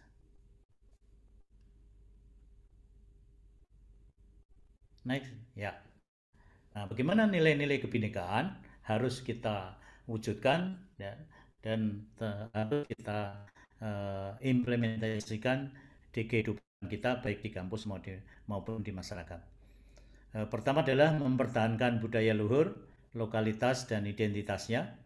Ya, jangan kita lupa dari budaya kita sendiri. Kemudian berpikiran terbuka dalam berinteraksi dengan budaya lain. Ya, ini antar budaya, komunikasi budaya. Kemudian menumbuhkan rasa saling menghargai dan kemungkinan terbentuknya sikap positif yang tidak bertentangan dengan budaya luhur bangsa. Berikutnya mengenal dan menghargai budaya lain. Kemudian berkomunikasi interkultural dalam berinteraksi dengan sesama. Lalu bertanggung jawab terhadap pengalaman kebinekaan. Nah, ini Bapak Ibu saya kira konsep nilai-nilai kebinekaan itu untuk bisa kita terapkan baik di kampus maupun di masyarakat. Next. Ya, ini pesan Ki Hajar bagaimana kita sebagai warga negara ya untuk memayu hayuning sariro, memayu hayuning bangsa dan memayu hayuning bawana. Apapun yang kita lakukan hendaknya memberikan manfaat bagi diri sendiri, bangsa dan peradaban dunia. Dan ciri-ciri kebinekaan yang ada di dalamnya ini harus kita kembangkan dalam rangka memayu hayuning sariro, memayu hayuning bangsa dan memayu hayuning bawana, sehingga menjadi kebinekaan yang global. Demikian Bapak Ibu sedikit yang bisa kami sampaikan dalam rangka membangun kebinekaan ke depan. Terima kasih, kurang lebihnya mohon maaf. Wassalamualaikum warahmatullahi wabarakatuh. Waalaikumsalam warahmatullahi wabarakatuh. Salam. Terima kasih Prof. Sutrisno Wibowo yang sudah menyampaikan paparannya mengenai kebinekaan dari perspektif budaya. Dan budaya tadi mencakup unsur-unsur yang sangat luas ya. Dengan demikian ini memberi peluang kepada para mahasiswa terutama untuk terus mengembangkan diri sesuai dengan minat, bakat dan juga semangat yang dimiliki oleh masing-masing, baik secara personal maupun secara komunal. Dan di lingkungan Universitas Sarjana Wiyata, saya kira semuanya itu mendapat porsi, mendapat peluang, ya, perhatian dari kegiatan-kegiatan kemahasiswaan maupun juga kegiatan kurikuler dan ekstrakurikuler. Dan di lingkungan Taman Siswa sendiri, jadi misalnya di dalam buku Piagam dan Peraturan Besar Persatuan Taman Siswa, juga di situ dimuat mengenai konsepsi dasar kebudayaan, bukan hanya kebudayaan, tetapi juga masalah kebangsaan, pendidikan, kemudian sistem kemasyarakatan dan ekonomi kerakyatan. Ya, ini ekonomi kerakyatan nanti bidangnya Pak Samsul. Mungkin suatu ketika nanti akan kita bicarakan bagaimana bagaimana sistem ekonomi kerakyatan dalam perspektif yang dikembangkan di lingkungan Taman Siswa. Baik, terima kasih Prof. Tris. Ya, jadi ini nanti bisa dikembangkan, terutama mahasiswa, bagaimana memberi kesempatan, ya, atau bagaimana nanti supaya ketika kembali ke lokasi, ke daerah masing-masing, itu tetap berperan, ya, sebagai agen perubahan budaya, agen pengembangan budaya, dan itu sejalan juga dengan Undang-Undang Nomor 5 Tahun 2017 ya, mengenai pemajuan kebudayaan yang memberi tugas pada daerah-daerah itu untuk gagas, ya, mengenai pokok-pokok pikiran kebudayaan. Nah, pokok-pokok pikiran kebudayaan itu nanti menjadi peluang para mahasiswa yang sudah mendapat wawasan secara lebih luas, terutama mulai kuliah dan juga melalui pencerahan yang kita lakukan pada malam hari ini. Terima kasih. Nanti semoga bisa memantik, ya, diskusi yang lebih menarik. Selanjutnya, waktu kami serahkan kepada Bu Dr. Yuli Prihatni, MPD, ini dari Kepala Lembaga Penjaminan Mutu Universitas Sarjana Wiyata dan juga alumnus dari Universitas Sarjana Wiyata Taman Siswa. Saya persilahkan Bu Yuli untuk menyampaikan paparannya, tentu saja dengan perspektif yang berbeda. Monggo, silahkan Bu Yuli. Terima kasih Pak Tomo, mohon info nanti saya sampai berapa menit begitu, takutnya kebablasan. Ya, standarnya itu 20 menit Bu Yuli. Baik, terima kasih Pak Tomo. Sebelumnya, Assalamualaikum warahmatullahi wabarakatuh. Salam dan bahagia. Prof. yang saya hormati, Pak Tomo dan Bapak Ibu, peserta kuliah umum yang saya hormati. Mohon izin share screen terkait dengan materi, paparan materi, yaitu implementasi ajaran Taman Siswa. Karena tema yang diberikan kepada saya kaitannya dengan implementasi ajaran Taman Siswa dalam membangun kebinekaan di masyarakat dan dunia kerja, maka pada malam hari ini saya awali dulu kaitannya dengan ajaran Taman Siswa, kemudian nanti bagaimana implementasinya dalam membangun kebinekaan, terutama di masyarakat dan di dunia kerja.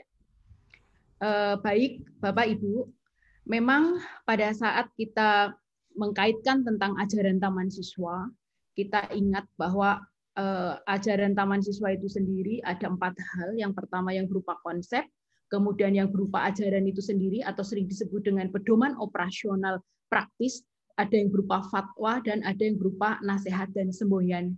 Kita tahu yang berupa konsep kaitannya dengan bidang pendidikan, ada Tripusat Pendidikan, ada konsep tentang Among System atau sistem Among. Kemudian dalam bidang kebudayaan tadi sudah banyak disinggung, yaitu tentang teori Trikon ataupun kebudayaan nasional yang merupakan sari-sari puncak kebudayaan daerah. Kemudian dalam bidang politik atau kemasyarakatan kita mengenal istilah trilogi kepemimpinan dan demokrasi leadership atau demokrasi dan kepemimpinan. Kalau yang berupa ajaran pedoman operasional praktis sangat banyak, ada tripantangan, tritantangan, tringo, trino, dan lain-lain.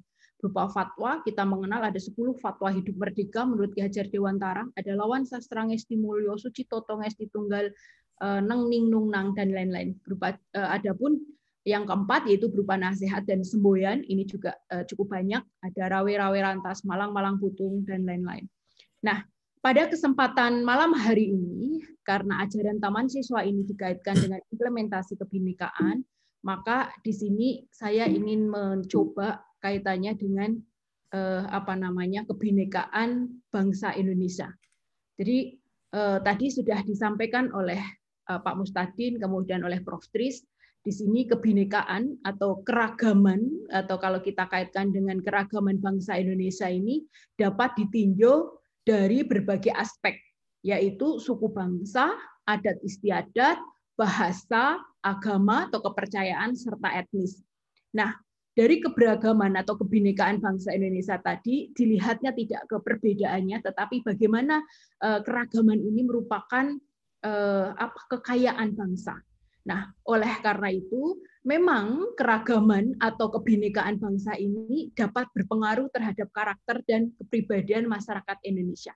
Kalau kita tahu, karena berbeda adat istiadat, berbeda karakter, ada beda juga mungkin kepribadian dan lain-lain.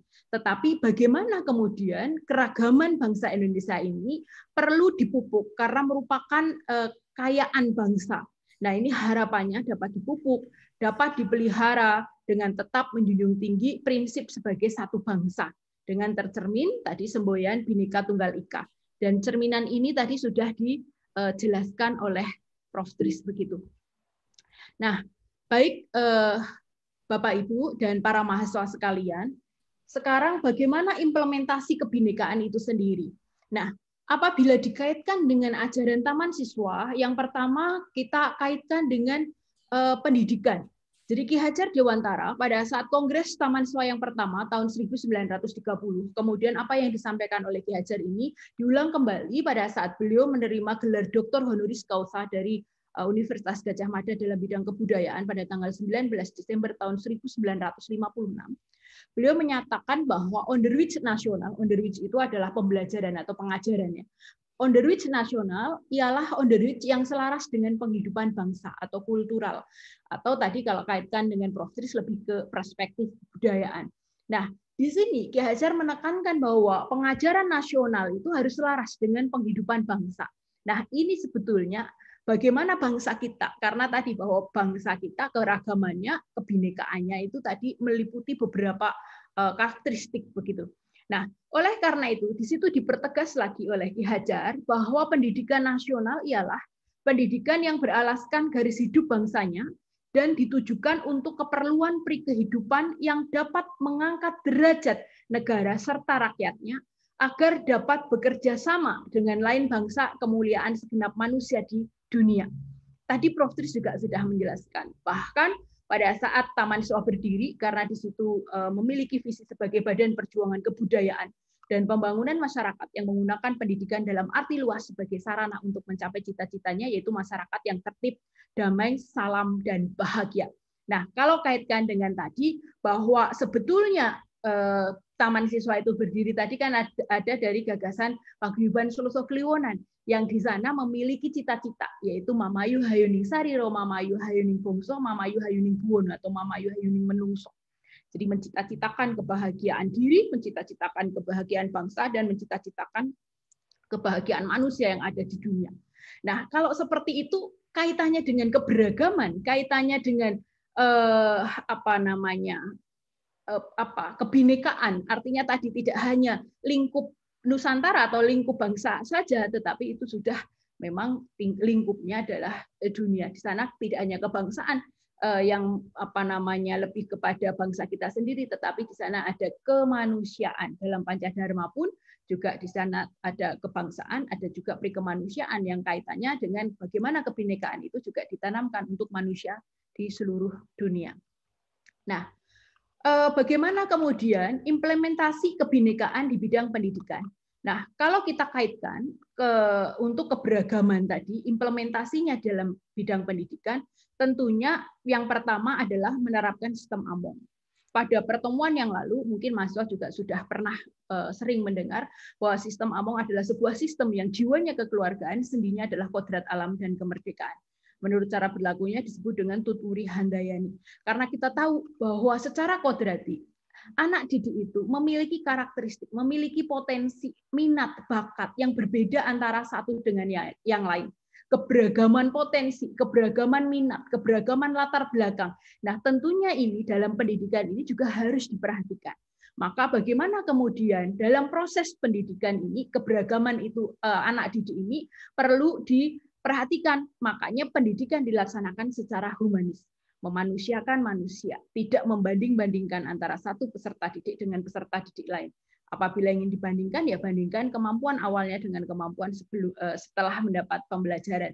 Nah, oleh karena itu bahwa untuk pembelajaran sendiri atau dalam bidang pendidikan itu sendiri, bagaimana secara kodrat alam ini dengan karakteristik, dengan potensi minat bakat yang berbeda-beda ini, anak didik ini bisa mengembangkan potensinya itu secara maksimal dengan proses atau pendidikan sistem Amung dengan mempertajam daya cipta, daya rasa, dan daya karsa. Nah, selain itu, bahwa melaksanakan penguatan pendidikan budi pekerti atau karakter yang harapannya pendidikan budi pekerti atau karakter ini terintegrasi dalam setiap mata pelajaran. Kita tahu bahwa di dalam Peraturan Presiden 87 tahun 2017 tentang penguatan pendidikan karakter itu didasari dari filosofi pendidikan karakter menurut Ki Hajar Dewantara. Ada olah pikir, olah hati, olah karsa, dan olah raga yang kemudian ada 18 nilai karakter dikristalisasi menjadi 5 nilai karakter utama. Nah, bagaimana kemudian pendidikan budi pekerti ini harus dilaksanakan? Apakah itu kalau Ki Hajar memang bukan tanggung jawab satu mata pelajaran tersendiri, tetapi terintegrasi pada setiap pelajaran. Nah, tadi pengalaman dari mahasiswa KKN begitu, karena adanya pendidikan karakter, ada nilai-nilai budi pekerti yang ditanamkan, yang dikuatkan, sehingga nantinya dalam masyarakat atau pada saat kita menerapkan di masyarakat, ya nilai-nilai karakter itu, penanaman itu diimplementasikan, dilaksanakan begitu. Karena budi pekerti itu sendiri sebetulnya adalah bersatunya dari apa yang ada di dalam pikiran, perasaan yang kemudian ada kemauan untuk menimbulkan tenaga. Inilah budi pekerti. Jadi tidak hanya sekedar angan-angan atau nilai yang ada di dalam diri, tetapi itu yang dirasakan dan itu yang diterapkan atau dilaksanakan. Nah, bagaimana nilai-nilai karakter ini harus tertanam pada diri kita, terutama para mahasiswa, para peserta didik begitu, dan penanamannya itu mulai dari kalau misalkan ajaran Ki Hajar untuk penguatan pendidikan budi pekerti berdasarkan umur, ada syariat, ada hakikat, ada tarikat, dan ada makrifat. Nah, tentunya mulai dari pembiasaan dulu, bagaimana pas anak kecil itu dibiasakan untuk melakukan hal-hal yang baik, kemudian dari situ akan diberi pengertian anak-anak pada usia 9 tahun tidak hanya terbiasa saja, tetapi sudah diberi pengertian bahwa apa yang dilakukan itu maksudnya apa. Begitu juga pada saat tarikat atau di situ sudah mulai laku. Jadi pendidikan budi pekerti dengan kegiatan atau dengan tingkah atau perbuatan atau perlakuan begitu. Jadi ada kegiatan misalkan pada saat bagaimana menanamkan nilai budi pekerti anak bisa menggunakan kegiatan misalkan pramuka untuk menanamkan sikap kerjasama atau melalui kegiatan ekstrakurikuler yang lain. Nah, ini untuk yang tarikat. Dan sedangkan makrifat ini tingkatannya sudah lebih atas, lebih ke pemahaman begitu.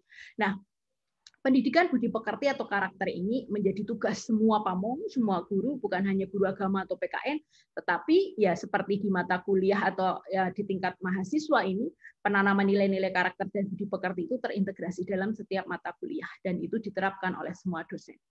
Kemudian implementasi di bidang pendidikan terkait dengan kebinekaan, terkait dengan keberagaman, ini melaksanakan pendidikan multikultural. Pendidikan multikultural ini sebagai upaya dalam membekali peserta didik, terutama tentang nilai-nilai kemajemukan dalam kehidupan bermasyarakat, berbangsa, dan bernegara. Kalau untuk pendidikan multikultural sendiri, kalau di sekolah begitu, biasanya terintegrasi dengan pelajaran PKN atau juga bisa masuk ke pelajaran IPS atau pelajaran geografi atau pelajaran-pelajaran yang lain. Begitu juga di tingkat perguruan tinggi seperti di FKIP sendiri, memang karena di sana ada mata kuliah khusus pendidikan multikultural. Tetapi untuk mata kuliah di prodi yang lain, di fakultas yang lain bisa terintegrasi. Tadi contohnya seperti di kewarganegaraan atau di mata kuliah yang lain atau Pancasila. Kenapa? Di situ harapannya adalah membekali mahasiswa atau peserta didik bahwa di dalam Indonesia atau di kita dalam berbangsa dan bernegara di sana ada keberagaman, ada perbedaan suku, etnis, kemudian agama dan lain-lain, adat istiadat. Nah, bagaimana kita bisa menjalankan kehidupan tadi, bermasyarakat tadi dengan tentram, dengan menjaga toleransi, sehingga cita-cita kemerdekaan dan kita dapat melaksanakan kegiatan tadi bisa harmonis, bisa tentram, terutama dalam mencapai cita-cita sesuai ajaran Taman Siswa, yaitu tertib damai, salam bahagia. Nah, dalam bidang pendidikan yang lain, bahwa kita melibatkan tripusat pendidikan, bahwa ada 3 pusat pendidikan atau trisentra pendidikan, yaitu pendidikan di alam keluarga, pendidikan di alam sekolah atau perguruan, dan pendidikan di alam masyarakat. 3 pusat pendidikan ini harus memiliki peran masing-masing, dan ini tidak boleh terlepas, artinya bagaimana ketiga pusat ini saling berkoordinasi untuk melaksanakan agar pendidikan itu bisa berjalan maksimal. Nah, bagaimana kemudian implementasi kebinekaan di bidang kebudayaan? Tentunya ini saya tidak membahas banyak karena tadi sebetulnya sudah dibahas oleh Prof. Tris. Di antaranya adalah melestarikan dan mengembangkan kebudayaan nasional Indonesia menggunakan teori Trikon. Tadi juga sudah dijelaskan. Kemudian implementasi di bidang kemasyarakatan. Nah, ini yang menarik gitu ya. Karena bagaimanapun juga bahwa kebinekaan tadi, keberagaman atau keragaman ini merupakan kekayaan yang harus dipupuk, harus dipelihara. Oleh karena itu, bagaimana cara mengimplementasikannya di dalam kemasyarakatan atau di masyarakat? Tentunya kita bersama-sama mewujudkan masyarakat yang tertib, damai, salam, bahagia, sesuai masyarakat adil dan makmur berdasarkan Pancasila. Kita tahu bahwa Taman Siswa berdasar pada Pancasila berciri khas Pancadharma dengan menggunakan asas perjuangannya, yaitu asas Taman Siswa tahun 1922.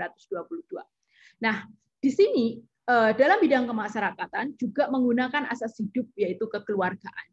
Bagaimana kemudian dalam kemasyarakatan ini untuk menjaga kebinekaan atau keberagaman ini mengutamakan persatuan dan kesatuan. Jadi tadi mungkin ceritanya Mas Febri yang KKN begitu ya. Bagaimana yang utamanya ini adalah persatuan dan kesatuan dulu yang dijaga. Bagaimana kita, karena ada perbedaan itu tidak harus disama-samakan, tetapi dengan keberagaman yang ada, kita bisa saling menghargai, saling toleransi, begitu, memahami satu dengan yang lain. Nah, selain itu, dalam bidang kemasyarakatan ini juga harus bersikap merakyat. Artinya untuk menjaga kebinekaan, kita bersikap merakyat. Betul tadi kalau misalkan mahasiswa KKN, ya tadi kalau mungkin bahasanya Pak Tomo tadi ya, di mana bumi dipijak, di situ langit dijunjung. Kita juga harus bisa bersikap merakyat, berbaur dengan masyarakat, tidak memperhatikan saya asalnya dari mana, sukunya apa, saya bisa berbicara apa. Tetapi pada saat kita menggunakan bahasa yang kita pahami dan di situ komunikasi lancar, yang penting ada interaksi, saling menghargai satu dengan yang lain, justru di sini akan memperkaya, membuat lebih indah begitu. Kemudian demokrasi dan leadership ini dalam teori kepemimpinan, bersikap merdeka, among, mandiri, dan sederhana. Nah, menghargai keberagaman ini juga merupakan implementasi dari hidup atau dalam bidang kemasyarakatan, tidak mudah dipecah belah, dan tentunya terutama untuk para mahasiswa ini harus memiliki sikap kritis, memiliki kemampuan untuk literasi, tidak mudah percaya terhadap berita-berita hoax atau berita-berita yang belum diketahui kebenarannya. Nah, saya tertarik kaitannya dengan perilaku hidup sederhana. Ini yang disampaikan oleh Ki Ageng Suryo Mataram, ditulis oleh Ki Muhammad Said, begitu, karena ini adalah salah satu tadi bagaimana kita bisa hidup merakyat. Salah satu perilaku yang harus dijunjung, terutama untuk diri kita dan pengingat termasuk saya, adalah bagaimana hidup sederhana. Nah, hidup sederhana oleh Ki Ageng Suryo Mataram itu dirumuskan menjadi 6 sak. Yang pertama adalah sak butuhe. Apa itu sak butuhe? Sak butuhe adalah menurut kebutuhan kita yang esensial, yang penting. Artinya kita harus memelihara kesehatan fisik dan mental kita. Kemudian saperlune. Apa itu saperlune? Yaitu menurut apa yang diperlukan. Jadi kita hidup itu ya menurut apa yang diperlukan. Berarti bahwa kehidupan kita harus efektif, yaitu terkait sasaran dan tujuan. Hidup kita sebetulnya apa sih? Yang jadi sasaran, tujuannya apa sih? Nah, kemudian sak cukupe. Sak cukupe itu adalah secukupnya, berarti efisien. Kalau sak perlune tadi adalah efektif, kalau sak cukupe ini adalah efisien. Efisien artinya tepat guna, tanpa pemborosan waktu, tanpa pemborosan tenaga dan materi. Yang keempat adalah sabenere. Sabenere itu ya yang benar. Yang benar berarti kita harus hidup sesuai dengan kenyataan.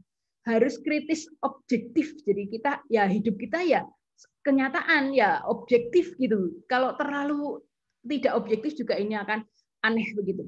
Kemudian samestine itu artinya semestinya, berarti sesuai dengan apa yang kita hayati sebagai adil, halal, legal begitu. Jadi hidup sederhana juga harus memperhatikan itu.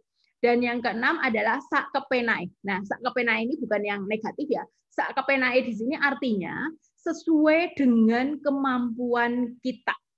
Berarti tanpa ngoyo, tanpa ngongso, tanpa merusak kesehatan fisik dan mental kita. Nah, bagaimana kemudian perilaku hidup sederhana yang ada di lingkungan mahasiswa atau lingkungan peserta didik? Nah, pada saat ini agak susah ditemui. Ya kan, kita bahkan mengenal istilah namanya BPJS, budget pas-pasan jiwa sosialita, begitu ya. Jadi mereka yang penting tampilannya dulu yang wah begitu. Padahal sebetulnya kurang mampu begitu.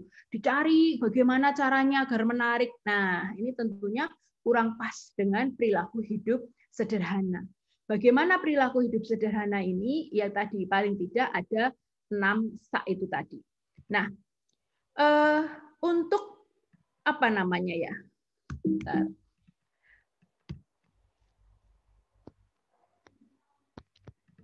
Untuk berperilaku hidup sederhana ini sendiri juga bukan berarti itu kita apa namanya tidak mau hidup enak, bukan itu. Tetapi hidup sederhana itu juga bukan kepenginnya itu hidup sengsara, juga tidak. Tetapi hidup sederhana ini lebih kepada secara wajar atau hidup dengan efektif dan efisien secara ilmiah. Jadi hidup sederhana ini bukan kemudian hidup miskin, bukan. Jadi hidup sederhana secara wajar, bukan hidup miskin atau melarat, dan bukan hidup yang menolak comfort atau hidup yang enak kepenak. Kita bisa saja hidup enak kepenak gitu. Selama itu efektif, efisien, sesuai dengan kemampuan, dan itu halal, benar, adil, sesuai dengan cara mendapatkan atau kita hidupnya itu dalam batas kemampuan jasmani dan rohani kita. Nah, selain itu, selain hidup sederhana, bagaimana kemudian menanamkan kebinekaan, keragaman, keberagaman kita dalam kehidupan kita? Maka kita harus memiliki sikap makaryo. Nah, sikap makaryo ini adalah mengenal pekerjaan yang produktif, kreatif, halal, dan legal. Bahkan di sini dijelaskan bahwa tidak boleh membeda-bedakan, artinya pekerjaan intelektual lebih bagus daripada kerjaan fisik, tidak boleh. Atau bahkan karena memang kemandirian atau dengan usaha sendiri itu lebih bagus, bukan berarti yang jadi pegawai itu juga tidak baik, tidak seperti itu. Tetapi bagaimana kemudian dalam bekerja ini lebih kepada produktif, kreatif, halal, dan legal. Jadi tidak dibandingkan mana kerjaan yang baik, mana yang tidak, selama itu tidak tidak menyalahi prinsip-prinsip tadi. Jadi harus halal, legal begitu. Nah, selain itu dalam bidang kemasyarakatan untuk menjaga atau kebinekaan atau keberagaman, keragaman tadi, kita menerapkan demokrasi dan kepemimpinan atau demokrasi dan leadership. Bagaimana caranya? Demokrasi kepemimpinan ini maksudnya memberi prioritas kepada musyawarah dan mufakat. Nah, jadi karena kita juga memiliki biasanya keragaman itu kan tidak hanya suku atau agama tadi. Dalam berpendapat itu kadang juga berbeda-beda. Kita juga antara satu dengan yang lain mungkin memiliki sudut pandang yang berbeda. Bagaimana kemudian musyawarah dan mufakat ini harus diterapkan.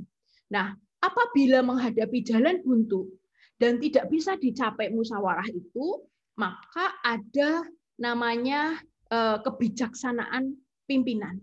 Nah, karena di sini tidak artinya untuk demokrasi ini tidak dibiarkan berjalan sendiri, tetapi ada pemimpinan atau pemimpin atau demokrasi kepemimpinan. Jadi pada saat musyawarah mufakat itu tidak bisa dicapai, maka di situ diserahkan kebijaksanaan pimpinan. Ya, baik. 3 menit lagi, Bu Yuli. Oke, baik. Kemudian selain itu, di dalam kemasyarakatan juga mengimplementasikan namanya asas kekeluargaan. Baik, ini saya secara cepat. Asas kekeluargaan ditafsirkan, kalau kita lihat kekeluargaan, kawulo kekeluargaan, yaitu kawulo dan wargo. Gitu ya. Mungkin ini nanti Pak Tomo yang bisa menjelaskan karena bahasa. Kawulo artinya pengabdi dan warga artinya anggota. Nah, sebetulnya pada asas kekeluargaan ini yang dilaksanakan atau sesuai dengan ajaran Taman Siswa, dan ini bisa diterapkan dalam ekonomi pun, ekonomi kerakyatan itu juga berasas kekeluargaan. Kemudian di dalam pendidikan juga sistem Among jiwanya kekeluargaan. Nah, di dalam kemasyarakatan juga sama. Jadi asas yang ingin melaraskan hak tiap warga negara untuk serta menentukan nasib bersama menjadi tanggung jawab tiap anggota masyarakat.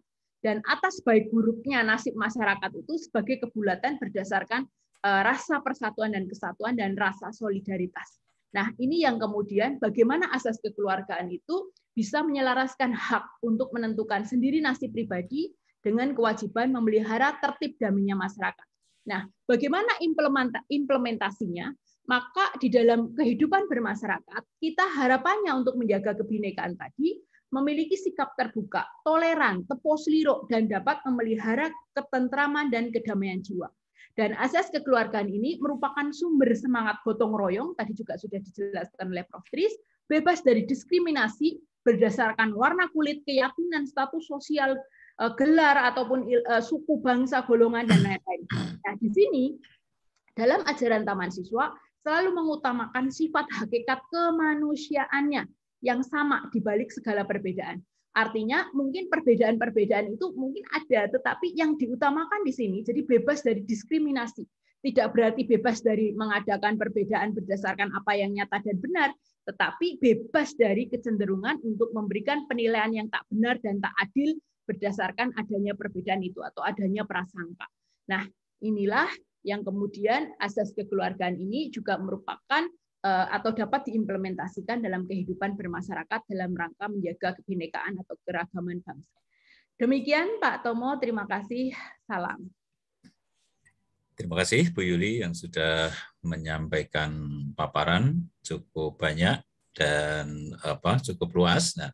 Nah, mungkin nanti tapi ada satu kata kunci yang menjadi saripati dari kebinekaan, yaitu semangat kekeluargaan.